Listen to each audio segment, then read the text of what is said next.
Thank you, Mark. I appreciate the opportunity to speak to this group, and I'd love to leave plenty of time for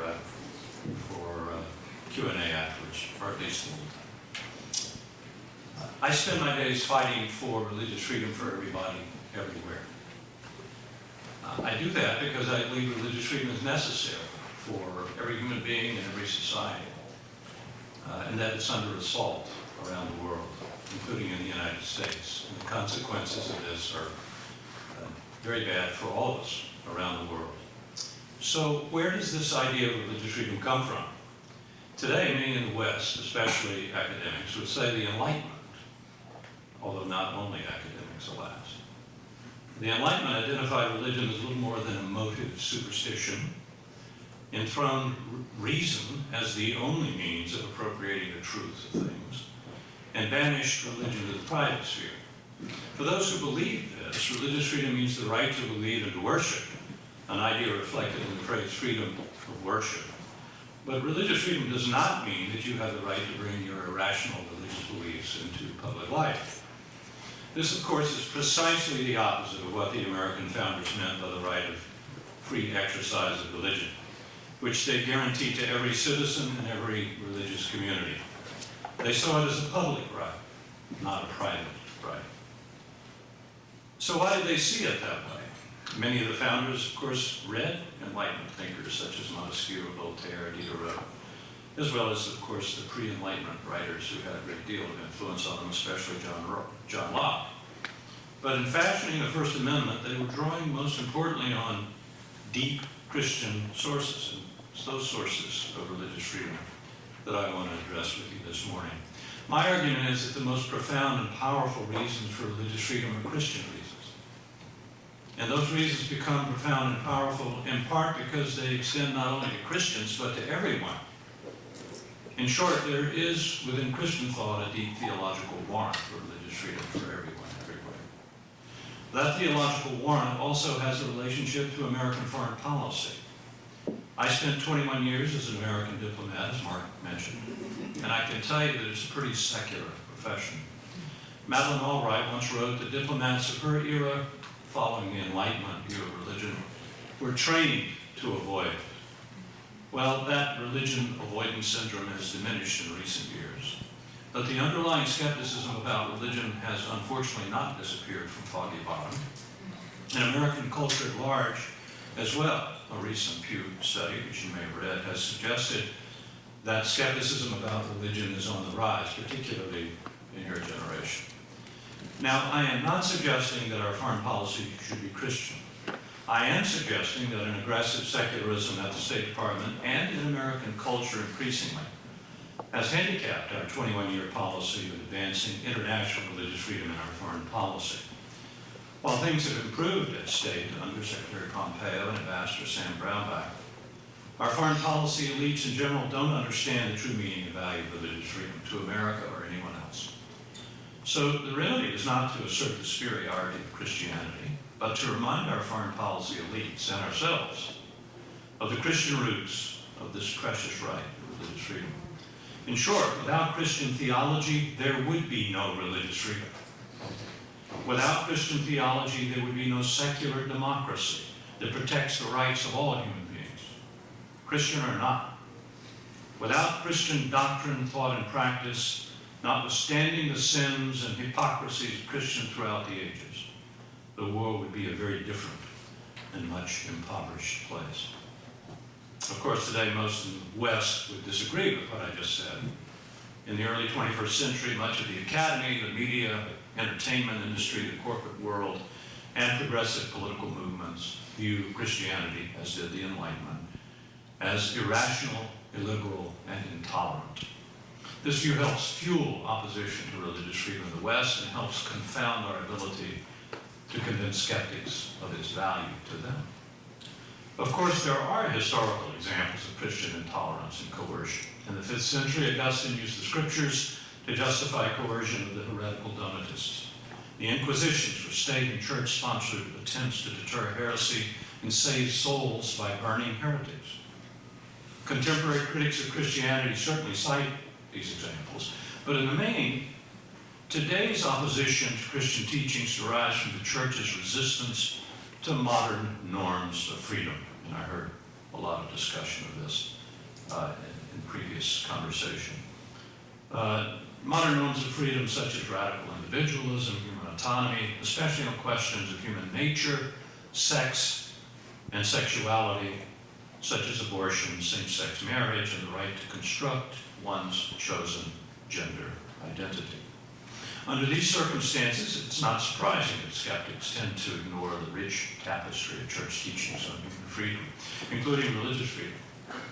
But those teachings are critical to understand how modern ideas of freedom and self-government themselves emerged. The origins of the Christian understanding of human freedom, including religious freedom, reside, not surprisingly, this is a Catholic speaking to mainly a Protestant audience, I think, resides in the Scriptures. The book of Genesis declares that each of us is created in the image and likeness of God. Consider the implications of that idea. If each of us bears God's image, we are in a profound sense equal to each other. In imaging God, each of us possesses intellect and will, which are the wellsprings of free choice.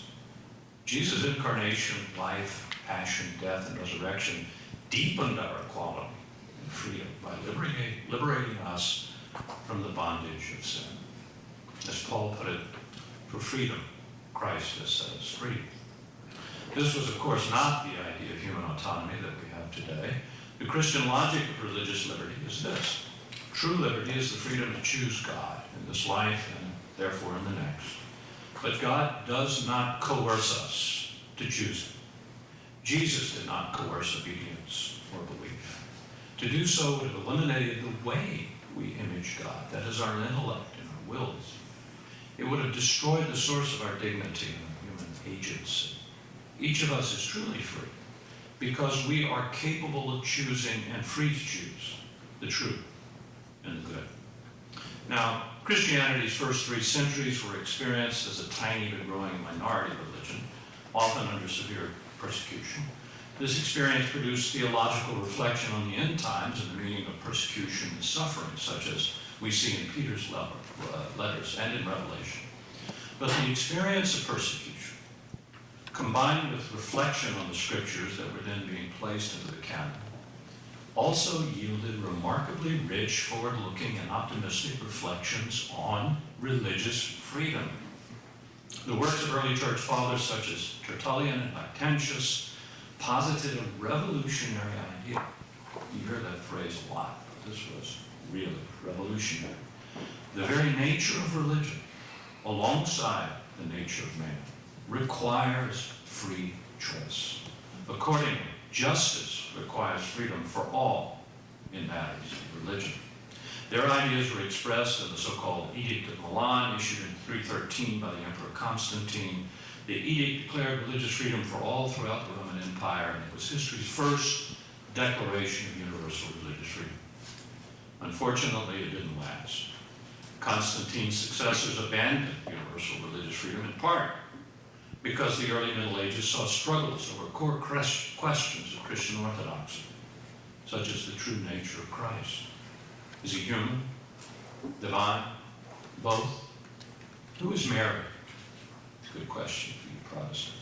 The mother of Christ. Is she also the mother of God?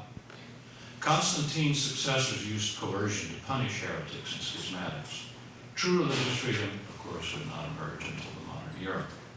Nevertheless, the seeds of religious freedom had been planted within church teachings and later flowered. Lactantius, for example, now hear this, Lactantius, 3rd century, was read and quoted by Thomas Jefferson in the 18th century, and by the Catholic Declaration on Religious Liberty in the 20th century. But these seeds did not lie dormant all those centuries in between Lactantius and Jefferson.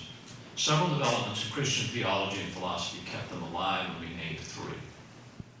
First was the assertion by popes of libertas ecclesiae, the freedom of the church over against secular authority. As secular kings and emperors began to emerge in medieval Europe, we see the church declaring a principle that would later prove crucial to the development of democracy and civil society, especially in America. the principle that the secular state has no warrant over ecclesiastical and spiritual matters, and is therefore limited in its power. This tension played out during the Middle Ages, with secular rulers and religious clergy battling over the boundaries between church and state. While the two often collaborated, to be sure, such as in the Inquisitions and the Crusades, the claim of libertas ecclesiae was a seminal step toward the concept of a limited state, and helped establish the framework for what became modern social pluralism.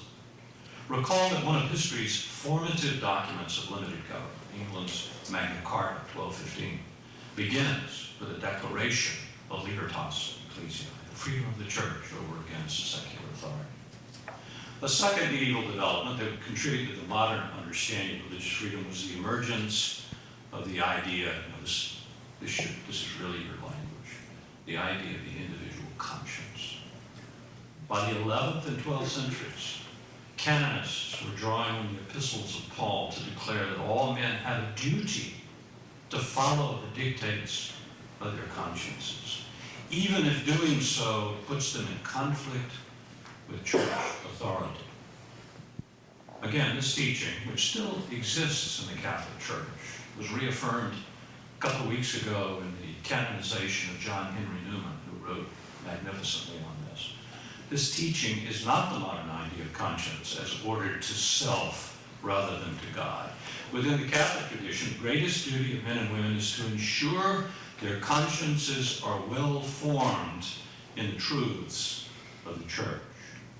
Then, as now, the church teaches that an erring conscience can send you to hell.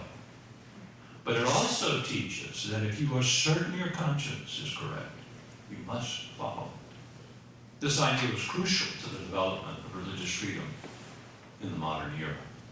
A third medieval contribution of religious freedom was the idea that all persons possess natural rights as the result of natural law.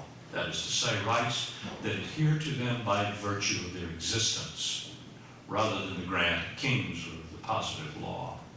By the 12th and 13th centuries, church authorities are writing of a natural right to property and self-defense.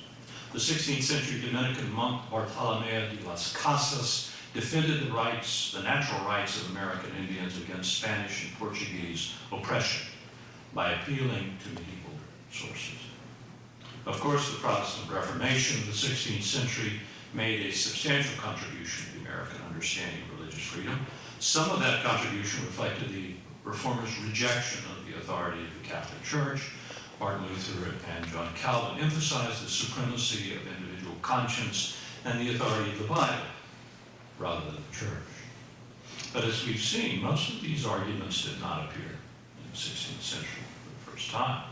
Many of them were present among church thinkers for 1,500 years before the Reformation. It was not until the American Revolution, however, and the American constitutional settlement that religious freedom emerged full-blown in its modern sense. So let's turn to that. The American constitutional settlement reflected the founders' belief in the value of religion, not just religious freedom. That comes second. The value of religion for individuals and for society, and the consequent necessity to protect the free exercise of religion. That's a constitutional phrase, I didn't make it up. Both for individuals and religious communities, religious groups, in both private, but especially in public. That phrase, exercise, is a very public, just think of it. Free exercise of religion doesn't really capture what happens behind church doors, maybe except for Pentecostals. There are echoes here both of the Reformation and of ancient and medieval Christian ideas. So let me give you three basic examples. First, the founding generation venerated the role of the religious conscience, as we've said, in human nature and in social flourishing. Get that? It's not just an interior thing. Conscience is, in fact, an interior matter. Every human being has one. But they're connecting conscience to public matters. James Madison defined religion as, quote, the duty which we owe to our Creator in the manner of our discharging it, unquote. He understood conscience as a primary means, the primary means, by which people discerned and carried out that duty.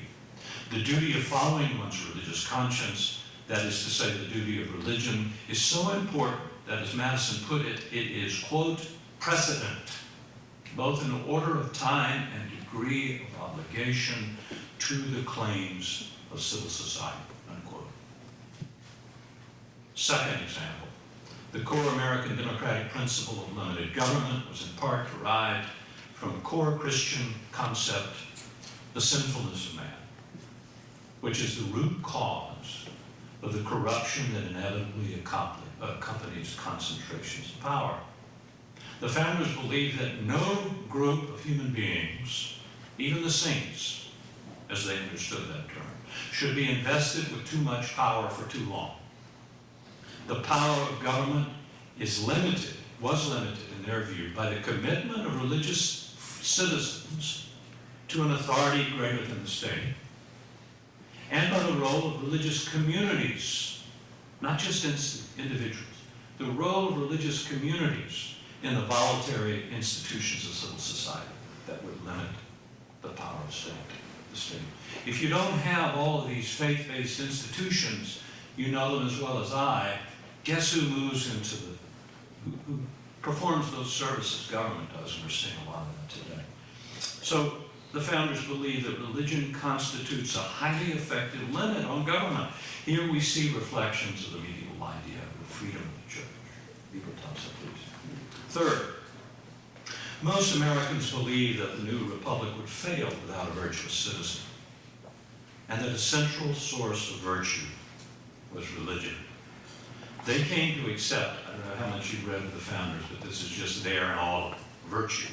If we don't have a virtuous citizenry, this revolutionary experiment in Republican experiment will fail. They came to accept that religion's contribution to the common good in law and public policy was not through the establishment of religion or coercive religious monopoly, but through the free contention of citizens' religiously informed moral arguments derived again from religion.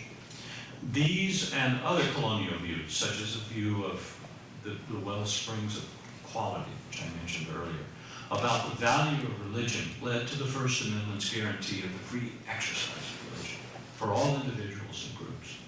Note that last point. When the Protestant founders, and they were mainly Protestants, there weren't many Catholics around, they were covered. When the Protestant founders considered wording for what became the First Amendment, one option that they considered, we know from the record, which was the rights of conscience. Now, if there's a more Protestant reformed phrase, I don't know what it is. They considered that and they rejected it. What is guaranteed for you and me and every American citizen and religious group is the free exercise of religion.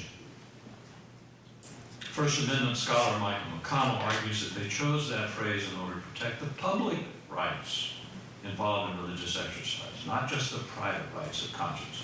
Equally important, says McConnell, they were protecting the rights of communities as well as individuals. So, in sum, the American constitutional establishment valued religious expression, both in private and public, and for individuals and groups.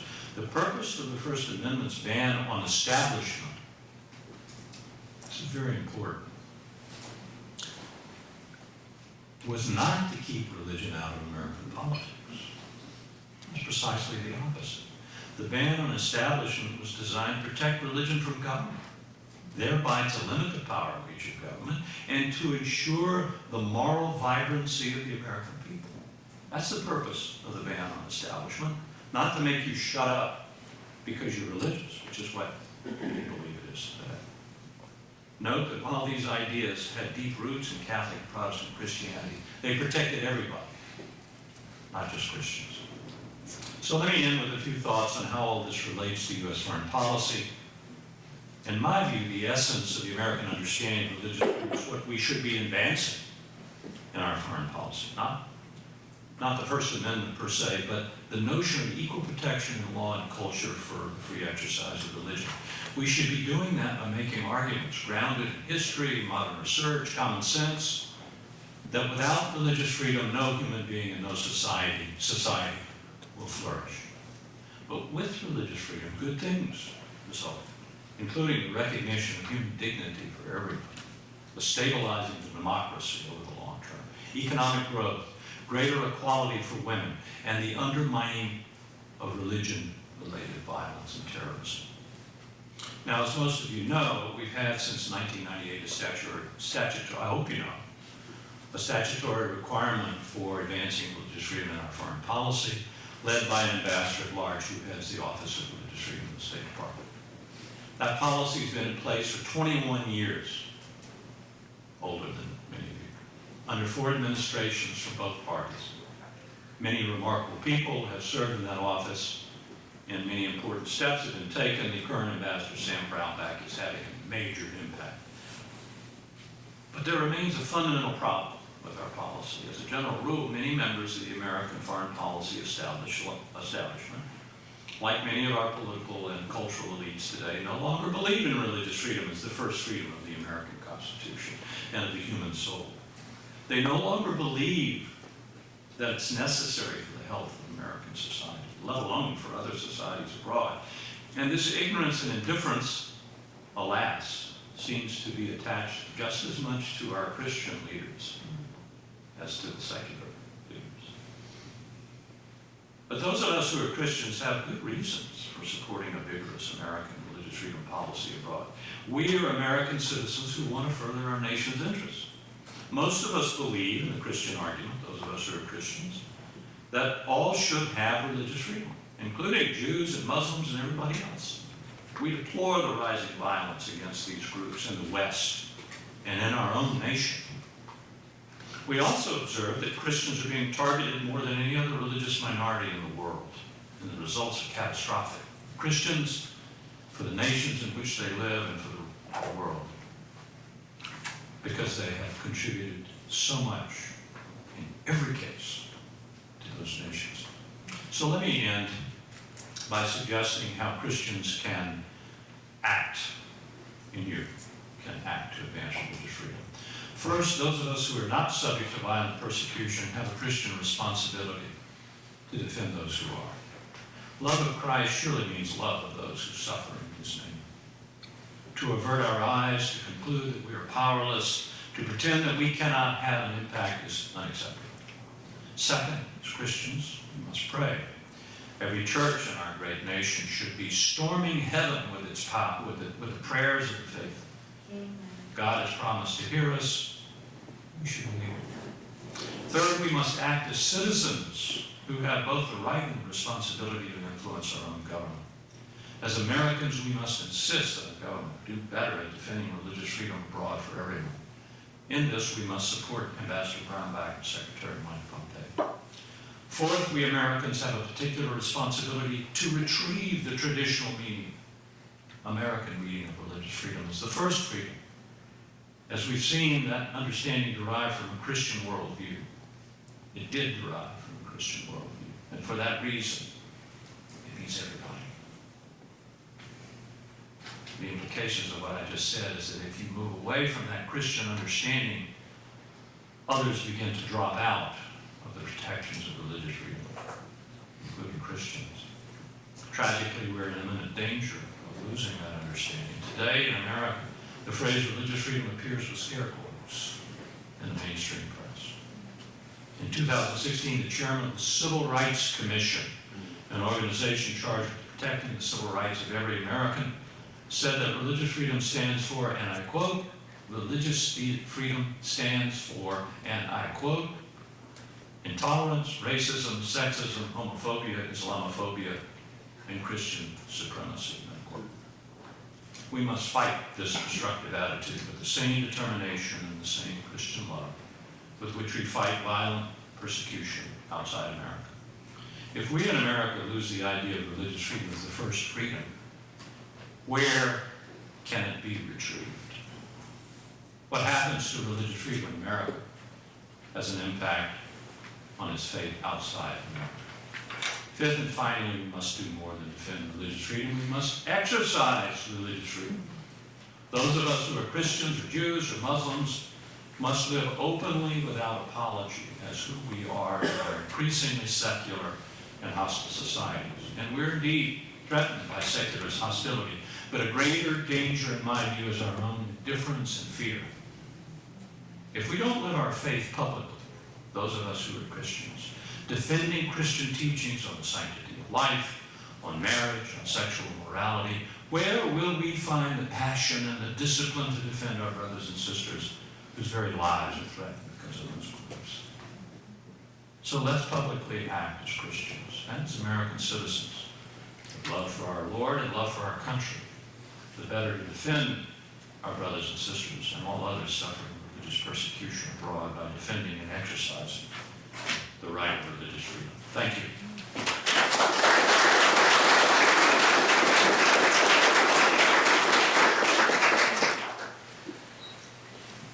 Okay. Yes, sir. So my name is James Nyberg. I'm from Liberty University. So my question is, how do you think Protestants and Catholics, and I sort of think back to like William Buckley, sort of having that conservative alliance with Protestants, how can they work together to fight for these shared ideas of religious freedom and liberty of conscience? Well, it's a great question, an important question. For those of you who don't know it, William Buckley is an interesting one that goes back to the 60s and 70s. In the 1990s, there began a wonderful movement, which still exists, called Evangelicals and Catholics Together, ECT. If you don't know about it, look it up. Usually when I say that to my students and people that work with me, they immediately pull out their phone and start looking it up while I'm talking. Don't do that. Listen to the rest of the answer. But ECT, the Evangelicals and Christians Today, started by Chuck Colson and Father Richard John Newhouse, who was the founder and publisher of First Things magazine, which I highly recommend to you. They have, for the last 25, 30 years, put into First Things, I would guess, certainly 6, 8, maybe 10 evangelicals and Catholic today, declarations on very important issues that traditionally had divided us, including justification, I mentioned Mary, salvation by faith alone, stuff like that, but also religious freedom. I think it's a mistake, personally, this is me speaking personally, I'm a convert to Catholicism, to make light of our differences. I mean, that's not religious freedom. Religious freedom is there was a great phrase by John Courtney Murray, one of the Catholic, the last great Catholic Jesuits in my view, in which he said, religious freedom means creeds intelligibly in conflict under a canopy of civil discourse. So we don't have to pretend we don't have differences. It's kind of fun to debate them and talk about them, and maybe realize that some of them aren't as bad as we have traditionally thought. We have canards, we have wrong thinking about each other, and that's what ECT has done as well. But to answer your question, there is every reason in the world for Catholics and Protestants. And let me just add, religious people of other non-Christian faith, Muslims and Jews, particularly in our own country, who have the same view, that the American understanding of religious freedom is for everyone, and they defend it with their own religious beliefs. I have a Muslim gentleman who works for me. His name is Ismail Royer, R-O-Y-E-R. Look him up. I discovered Ismail when he was defending Jack Phillips, the masterpiece cake shop baker, who I met a couple of weeks ago for the first time in Colorado Springs. No, in Denver. And Ismail made an Islamic case for defending Jack Phillips. He also submitted an amicus brief for, I'm obviously going beyond Catholics and Protestants, hope you don't mind, but I think this is important for us Christians who don't do this as much as we should. He just submitted an amicus brief in the Harris Funeral Home case. You know what that one is? It's the one that is changing the Civil Rights Act, Title 9, I think it is, the definition of sex, so that it means basically whatever the individual wants it to mean. And this amicus brief said, let me tell you what this means to Muslims, especially Muslim women. I suggest you read it. If you can't find it, email me and or Mark, and we'll get it for you. It's not good what it means to Muslim women, and I suggest it's not good in any sense. But the point is, people arguing from their religious beliefs for religious freedom for everybody. That's what we want. I'm not suggesting, by the way, that that is necessarily a mainstream Islamic point of view, but it makes it all the more precious to have somebody who is as serious Muslim as this man is to make this argument. By the way, just a plug for the Religious Freedom Institute, which is my organization. We're going to give, this month, the first inaugural Defender of Religious Freedom Award, given to a man or a woman anywhere in the world who defends religious freedom for the reasons that I just gave you, from within their faith tradition, not in spite of it. And this year, the first one's going to Archbishop Charles Chaput. We had to start with a Catholic, of course. But anybody who knows this man knows why he's a fit recipient of this award. Sorry, too long answer for that. Any other questions, comments? Kibitzing? Yes, ma'am. So, I'm Ellie Bohr from Messiah College, and I was just wondering how you think the value of religious freedom, especially in Christianity, reconciles with believers in China who believe in other closed countries such as that, who say that persecution is really strengthening the church and strengthening their faith there. Well, you know, there's a long tradition of the church that's grounded in Scripture. Accepting persecution. I mean, Jesus said in the Beatitudes, blessed are they who are persecuted in my name. And so we really believe, most of us as Christians, that persecution may come. We don't look for it. Like suffering or martyrdom, we don't look for it. It comes. And when it comes, you know, it's an interesting question. What do you do? But you didn't ask what they should do. By the way, we have a study called Under Caesar's Sword, which looks into the question of what Christians under persecution are doing. Look it up on our website, Under Caesar's Sword. We did it with Notre Dame. But you asked the question, what should we do, or how should we reconcile this? I think that was your question. I would suggest that we do not accept persecution of Christians, wherever it exists. We fight it. We oppose it. Now, we have to be smart.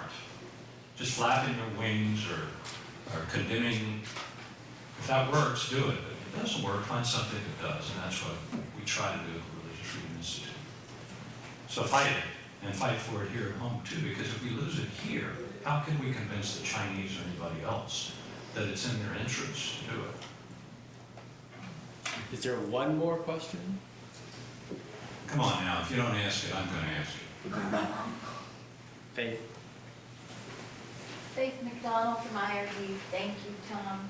About the same time that you talked about evangelicals and Catholics together, there was a movement in the UN and beyond to try to deconstruct the universality of human rights. And even some of the mainline church leaders, like the National Council of Churches, got involved with that and tried to make them non-universal. Can you say something about, is that still an aggressive push, like within the UN or in any of the churches? I think it is. It's still aggressive, and in fact, it's picked up steam. It's beyond the United Nations. It's in Protestant churches. It's in Catholic churches. Why this is happening is probably, it would take too long to get at, but I do think a lot of it is rooted in just what you said, Faith. It is somehow the notion that human rights are constructed by somebody other than God, fundamental human rights. Now look, there are civil rights that are properly constructed by governments, a right to a minimum wage, or a right to health care, whatever. But we're talking about rights that adhere to human beings by virtue of their existence. The most powerful argument I can imagine for that, I mentioned it earlier, is the notion that we are created, all of us, in the image and likeness of God. Doesn't matter where we live, what our religion is, whatever characteristics we have, God loves us. He loves us. That's why we exist. And life is responding to that love. Is there a more powerful way to ground fundamental human equality than that? I cannot imagine it. I've been thinking about it a long time. How, and this is a problem, as you may have read, I think my predecessor mentioned this in the Catholic Church now, which is just got me scratching my head. This business on the Amazonian Synod is befuddling. But, like you, I am deeply grateful to have the scriptures and to have, I think, a pretty clear understanding of what this issue portends for all of us. We're equal because God created us.